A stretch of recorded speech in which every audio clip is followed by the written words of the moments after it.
But here's the catch. The model works great for guys that have been in the league for a long time. That was happening right here at this building here, the Oregano Italian Kitchen. The fire department and the police tell us that the reason for this fire was a transformer that blew up inside the building. The BYU Ad Lab wins a prestigious award. We'll show you the award-winning video that everyone is talking about. They could potentially get an IT bid, and at the very least, they can build off this experience here at the WCC tournament for the upcoming season. Ciara, it's called Hope for Orem. It's a new chapter of Hope for Utah, and they're hoping to raise awareness and educate the community on suicide prevention. He may not look like much just yet, but the firefighters are working hard in their spare time to bring old Joe back to his glory days. The Cougars may have been swept off the floor tonight, and the fans were disappointed about that, but there is renewed hope, and there will be opportunity for these fans to come back here to Las Vegas. Reporting in Vegas, Andrew LaRose, Y Sports. The Red Rock is alive with the sound of pest control. 11 News reporter Andrew LaRose is live at the BYU Ad Lab to tell us more about an award-winning video designed by a pair of creative minds.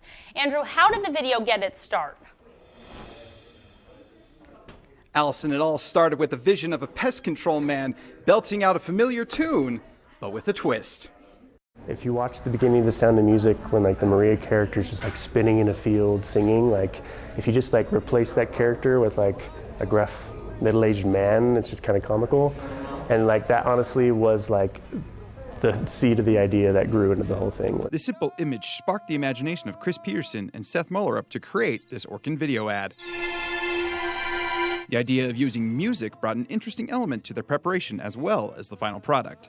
I mean, have you ever seen a pest control ad that was a musical? I'd never done anything like that. That was definitely different. I'd never done a musical before. Once they had the idea nailed down, it was on to putting it all together. From the beginning, it starts kind of just with researching the brand, kind of lighting out the concept. Now we got to find actors that can not only act, but they can also sing. It kind of requires a lot of different organizational pieces. With limited time and budget, they did their best to put together what they hoped was a quality production. I mean, we were on a really tight budget, so we just tried to make best with what we had. They poured their souls into this project and never expected the attention they would get for their efforts. It was also kind of a passion project for us, but it also, killed two birds with one stone, being for a portfolio. Even three birds with one stone, considering that it's gotten so much attention. Cockroaches eating the crumbs from Big Stan. Their piece won a prestigious Andes Award, and they took home a $10,000 scholarship. Both Peterson and Mullerup had a hard time describing how they felt when they were announced as the winners. Oh man, it was awesome. It was amazing, to be awarded for the top honor. I was so excited. I was stoked. They took their vision of a gruff middle-aged man dancing in a field and turned it into an award-winning smash hit. Has to not mess with the organ man. To see the full video, check out the BYU Ad Lab's YouTube channel to see why pests don't mess with the Orkin Man. Reporting live from the BYU Ad Lab, Andrew LaRose, 11 News. Thanks, Andrew.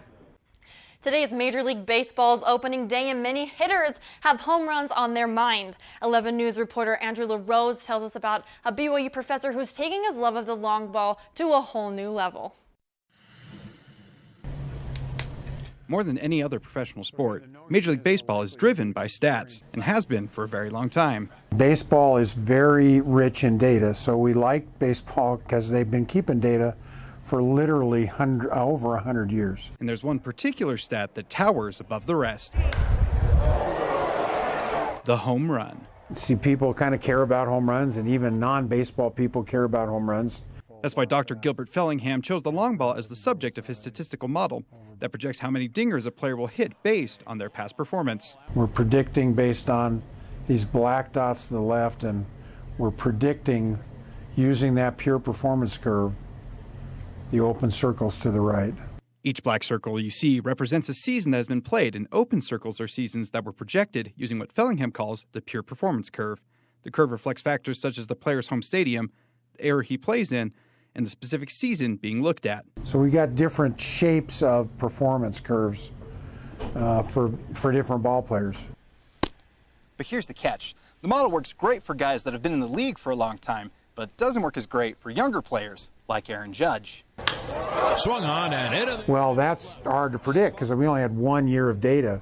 Though there's limitations when it comes to younger players, the model can use clustering to find players at similar points in their careers and make projections from there. Since they have data going back so far, we had a lot of opportunities to cluster players who are currently playing with players who have already retired. So whether it's Giancarlo Stanton, J.D. Martinez, or any other major leaguer, Billingham's model has proven effective. They were able to accurately project over 90% of the seasons they looked at in their study, meaning the model has got some pop.